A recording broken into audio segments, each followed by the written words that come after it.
안녕하세요. 리서치 1팀 팀장 김재홍입니다. 오늘의 스터디 주제는 순수출입니다.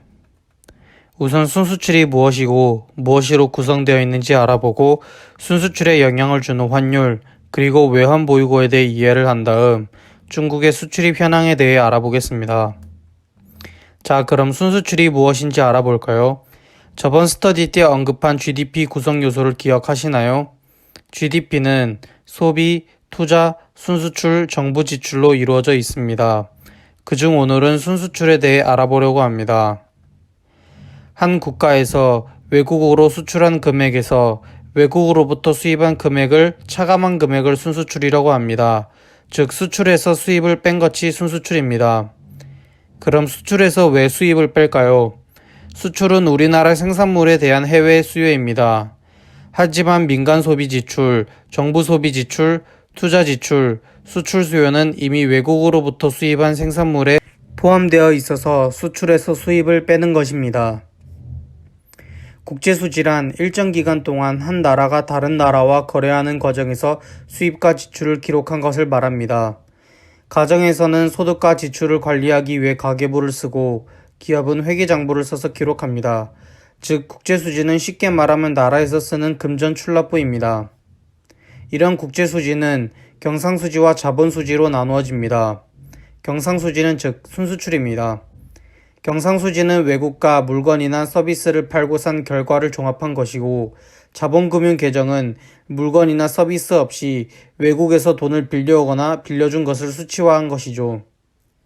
다시 정리하면 수수출은 즉 경상수지이고 국제수지는 경상수지와 자본금융계정으로 이루어져 있습니다. 자, 다음 그림을 보면 경상수지와 자본금융계정은 구체적으로 나누어져 있습니다. 이 부분은 간단히 알고만 있으면 됩니다. 하지만 국제수지는 경상수지와 자본수지로 나누어져 있다는 점을 기억해 주세요. 경상수지는 앞에서 본 것처럼 상품수지, 서비스수지, 소득수지, 경상이전수지로 나누어집니다. 상품수지는 말 그대로 전자제품, 반도체, 자동차 등과 같은 상품을 수출하고 수입한 금액의 차이입니다. 서비스 수지는 여행, 의료, 운수, 관광, 통신, 교육 등 다른 나라와 서비스 거래로 생긴 돈입니다. 소득 수지는 우리나라 근로자가 해외에서 벌어들이는 임금, 해외 투자에 벌어들인 외화와 외국인 근로자에게 지급한 임금, 외국 자본에 대한 이자나 배당금의 차이입니다. 마지막으로 경상이전수지는 우리나라와 다른 나라 사이에서 대가 없이 주고받는 돈입니다. 무상원조, 송금 등이 여기에 포함되고 저희의 유학비 또한 여기에 포함됩니다.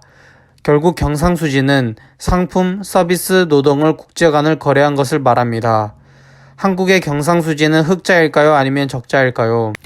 한국은 수출 위주의 경제 구조를 가졌기 때문에 흑자를 유지하는 것이 매우 중요합니다. 그런데 마냥 흑자를 유지하는 것이 좋기만 한 것은 아닙니다. 그러면 경상수지의 적자와 흑자로 인해 경제가 어떻게 변하는지 알아보겠습니다. 경상수지가 흑자라는 것은 수출이 수입보다 많다는 의미입니다. 즉 해외에서 한국의 상품이 잘 팔린다는 뜻입니다. 그러면 한국 상품의 수출이 증가하고 외국 상품이 감소하면 더 많은 상품을 공급하기 위해 생산이 증가합니다. 그렇게 되면 판매가 증가하고 기업 경제활동이 활발해지면서 고용이 확대되고 소득은 증가합니다. 경상수지 흑자로 수출로 돈을 많이 버니까 빚 갚을 수 있는 능력은 증가하고 국가의 신용도가 상승합니다. 반면 경상수지 흑자로 외화가 국내로 유입되면서 국내 시중에 돈이 많아지고 이로 인해 물가 상승하고 인플레이션이 발생하게 됩니다. 그럼 경상수지가 적자인 경우에는 상품 수출이 감소하면서 상품 생산과 판매가 감소하고 그렇게 되면 기업의 경제활동이 둔화되면서 실업률이 증가하고 소득은 감소하게 됩니다. 버는 돈이 적으니 갚을 수 있는 돈이 감소하고 이로 인해 대외부채 증가로 원금 및 이자 상환에 대한 부담감이 증가하면서 대외적으로 국가 신용도가 하락하게 됩니다. 국제수지는 경상수지와 자본금융계정으로 구성되어 있다고 설명했었죠. 자, 그럼 자본금융계정은 자본수지와 금융계정으로 이루어져 있습니다. 자본 수지는 해외 이주비 혹은 부동산을 사고 팔고 하는 등 자본이 이전하거나 토지, 지하자원, 특허권과 같은 비생산 및 비금융 자산의 수입과 지출의 차액입니다. 금융계정은 다른 나라에 주식 투자하거나 대출을 통해 돈이 오간 것을 말합니다. 간단하게 순수출은 경상수지, 국제수지는 경상수지와 자본금융계정으로 이루어져 있다라고 기억하면 됩니다. 경상수지는 상품 서비스를 거래한 것이고 자본금융계정은 자본거래를 나타내는 것입니다. 자, 그럼 경상수지와 자본금융계정을 합한 국제수지를 알아보겠습니다. 국제수지는 흑자를 기록하는 게 좋을까요? 아니면 적자를 기록하는 게 좋을까요? 정답은 적자와 흑자의 균형을 이루는 게 중요합니다. 아까 경상수지 흑자와 적자처럼 국제수지도 흑자를 기록하게 되면 수출이 늘면서 생산 판매가 증가하고 사람들이 수중에 돈이 많아지고 그렇게 되면 소비를 많이 하게 되면서 시중에 돈이 많아지게 됩니다. 그렇게 되면 경기가 과열되면서 물가는 상승하고 인플레이션이 발생하게 되는 것입니다. 이뿐만이 아니라 적자가 많이 발생하는 무역 상대국에 불만을 낳아 국가 간 무역 마찰이 발생할 수 있습니다. 반대로 국제수지가 적자를 기록하게 되면 기업의 생산이 줄고 실업률은 증가하고 소득이 감소하게 됩니다. 그럼 또 외국에 갚을 빚이 자꾸 늘어나게 돼서 외채 상환이 부담이 커지게 됩니다. 따라서 한 나라의 물가 안정과 경제 성장을 위해서는 국제수지가 균형을 이루는 것이 매우 바람직합니다. 자, 다음은 경상수지, 즉 순수출 흑자와 적자에 큰 영향을 미치는 환율에 대해서 알아보겠습니다. 환율은 한 나라의 화폐와 외국 화폐와의 교환 비율입니다. 환율은 각 나라의 경제 사정에 따라 국제 경제 흐름에 따라 매일 조금씩 바뀝니다. 환율이 상승하면 원화 가치가 하락이라고 합니다. 예를 들어 1달러당 1,000원 하는 환율이 1,200원으로 변하면 원달러 환율이 200원 상승하게 되는 것이죠. 하지만 이전에 1,000원을 주면 1달러를 살 수 있었는데 이제는 1,200원을 줘야 1달러를 살 수 있게 된 것입니다. 여기서 환율이 상승한다는 것은 달러 가치가 상승하는 것이고 원화 가치는 하락한다는 뜻입니다. 반대로 환율 하락은 원화 가치가 상승했다고 합니다. 예를 들어 1달러당 1,000원 하는 환율이 900원으로 변하면 원달러 환율이 100원 떨어지는 것이죠. 하지만 이전에 1,000원을 주면 1달러를 살 수 있었는데 이제는 900원만 주면 1달러를 살 수 있게 된 것입니다. 여기서 환율이 하락했다는 것은 달러 가치가 하락한 것이고 원화 가치는 상승했다는 뜻입니다. 자, 그럼 환율이 어떻게 결정되는지 알아보겠습니다. 환율은 외환시장의 수요와 공급에 따라 결정됩니다. 원달러 외환시장에서 원화를 사고 달러를 팔겠다는 사람들이 많아지면 원화의 수요가 늘어나고 가치가 증가하고 즉 평가절상이 되면서 환율은 떨어집니다. 달러에 비해 원화가 비싸지고 있으니 환율은 떨어지는 것이죠. 그럼 반대로 원화를 외환시장에 팔면 공급이 많아지면서 가치가 하락하는 것이죠.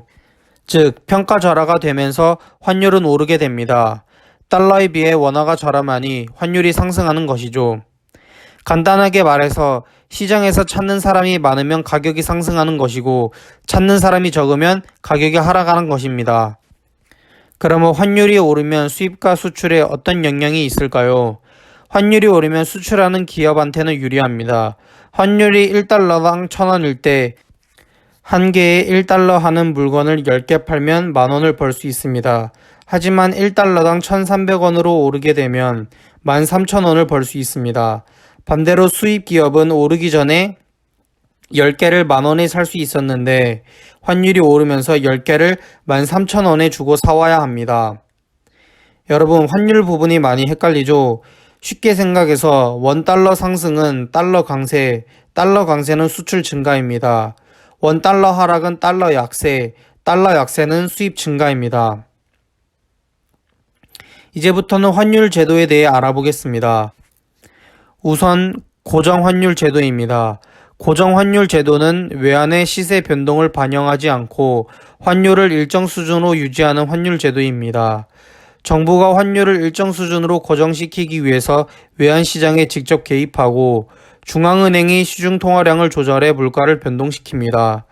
고정환율 제도는 환율이 안정적으로 유지되면 경제활동이 안정성이 보장되어 무역이 촉진하는 장점을 가지고 있습니다. 하지만 단점으로는 국내 경기에 맞춰 정부나 중앙은행이 재정정책과 통화정책을 실시하는 데 어려움이 있습니다. 예를 들어 수출이 줄어들어 국제 수지가 적자를 보이면 중앙은행은 환율 상승을 막기 위해 외환을 공급해야 합니다. 하지만 고정환율 제도는 환율 변동에 의한 국제 수지 조정이 불가능하므로 보고 있을 수밖에 없습니다. 그렇게 되면 국내에 유입되는 통화량은 줄어들게 되고 국내 경기가 불황을 겪게 됩니다. 한국은 1945년 해방 이후부터 1964년까지 고정환율 제도를 채택했었습니다. 자, 이번에는 고정환율 제도와 반대되는 변동환율 제도를 알아보겠습니다. 변동환율 제도는 환율의 기준을 고정하지 않고 외환시장에서 수급 상태에 따라 자율적으로 결정되도록 하는 제도를 말합니다. 고정하지 않는다는 것은 정부의 개입이 없다는 뜻입니다. 이 변동환율 제도의 장점은 국제 수지를 자연스럽게 조정할 수 있습니다. 예를 들어 국제 수지가 적자로 되면 외환에 대한 수요가 많아지면서 환율이 상승하고 그렇게 되면 환율이 변화되면서 수출 가격이 하락하고 수출은 증가합니다. 또 수입 가격을 올리게 되면 수입 가격을 억제해 국제 수지 적자를 해소할 수 있습니다. 변동환율 제도의 장점은 환율의 변동에 따른 국제 수지의 균형을 자동적으로 조정합니다. 단점으로는 환율이 불안정입니다. 즉 항상 환위험이 존재하므로 국제무역과 국제투자가 위축될 수 있습니다. 이번에는 관리변동환율 제도를 알아보겠습니다. 관리변동환율 제도는 환율이 외환시장의 수급에 따라 변동되도록 하되 중앙은행이 수시로 외환시장에 개입해 환율 수준을 관리하는 제도입니다. 즉 고정환율 제도와 변동환율 제도의 장점을 살린 제도라고 보면 됩니다. 자, 그럼 중국은 어떤 환율 제도를 사용하고 있을까요? 중국도 사실상 고정환율제를 쓰지만 공식적으로 운영하는 환율 제도는 복수통화 바스켓 제도라고 합니다. 복수통화 바스켓 제도는 자국과 교육 비중이 큰 나라와의 통화를 예를 들면 달러, 유로, 엔화 등을 바스켓으로 묶고 이들의 통화 가치가 변할 경우 자국 통화의 환율로 변동하는 제도입니다. 구체적으로 전일 환율 시장 마감치를 참고해 중국 외화 수요와 공급, 글로벌 시장의 기타 환율 등을 종합적으로 고려해 기준치를 산출합니다. 이것이 하루의 기준 환율이 되는 것입니다. 그럼 고정환율제가 아닐까 싶을 텐데 고정환율제랑 다른 부분은 위헌 환율이 시장에서 하루 동안 변동 가능한 한도를 기준 환율 대비 플러스 마이너스 2% 이내로 지정합니다. 만약 해당 범위를 넘어서면 중국 당국이 직간접적으로 시장에 개입해 조절합니다. 비록 시장 환율을 참고한다지만 정부가 환율을 정하고 환율 변동폭을 제한하므로 중국 환율 제도는 환율 결정을 시장 수급에 맡기는 변동 환율제와는 거리가 멉니다. 그래서 고정, 변동 환율제의 중간쯤이라고 보는 관리 변동 환율 제도라고 볼 수 있습니다. 현재 중국의 바스켓에는 유로, 달러, 엔화, 원화 등 24개의 통화가 들어가 있습니다. 주요 통화로는 미국이 22.4%를 차지하고 유로는 16.3%, 일본은 11.5%, 한국이 10.8% 정도 차지하고 있습니다. 자, 그럼 외환보유고에 대해 알아보겠습니다. 외환보유고는 한 나라가 비상사태에 대비해 비축하고 있는 외화자금입니다. 우리가 흔히 알고 있는 달러와 엔화 등이 있고 금 또한 여기에 포함됩니다. 외환보유고는 국가의 비상자금으로서 안전판 역할을 할 뿐만이 아니라 환율도 안정시키고 국가 신용도를 높이는 데 기여합니다. 중국의 현재 외환 보유액은 3조 1,646억 달러로 전 세계에서 가장 많은 양을 보유하고 있고 한국은 4,200억 달러로 전 세계에서 9번째로 많은 양을 보유하고 있습니다. 자, 그럼 외환 보유액이 많아야 좋을까요? 아니면 적어야 좋을까요? 적당한 것이 좋습니다. 외환 보유액을 보유한다는 것은 정부가 외국에서 외화를 사온다는 것입니다. 외화를 사오면 원화가 시중에 늘어나면서 통화량이 증가하고 물가가 상승하는 등 인플레이션 압력이 발생하게 됩니다. 또 빌려온 외화에 대한 유지 비용이 발생하면서 외화를 사온 나라한테 유지 비용을 지급해야 합니다. 즉, 외환 보유액이 늘어날수록 정책적으로 부담스럽고 보유액을 운영하는 것도 손해를 볼 수 있습니다. 만약 외환 보유액이 적으면 어떻게 될까요? 무역 거래를 할 때는 외화로 거래합니다. 하지만 외화가 부족하면 무역을 할 수 없게 되고 그렇게 되면 나라의 유동성이 유입되지 않아 경기가 침체하게 됩니다. 1997년에 우리나라도 국가부도라는 위기를 겪었었습니다. 이때 외환 보유액이 고갈 때 대외 거래에서 결제할 달러가 부족하여 외환 위기를 맞았던 것입니다. 그래서 보유 비용을 최소화할 수 있는 적정한 외환 보유액 규모를 산정하는 것이 매우 중요합니다. 자, 다음은 중국의 수출입 현황에 대해 알아보겠습니다.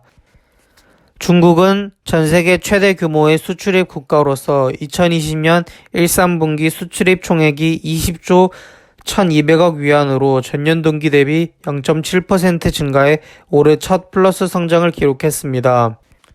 특히 1분기 수출입 증가율은 마이너스 6.5%를 기록했고 2분기 증가율은 마이너스 0.2%, 3분기 증가율은 7.5%를 보이면서 가파른 회복세를 보이고 있습니다. 중국은 세계 주요 수출국으로 전 세계적으로 수출 비용이 많이 큰 편입니다. 반대로 수입의 경우 중국은 매우 큰 제조 대국이다 보니 원유나 철강석, 구리 등 국제 상품의 주요 수입국입니다.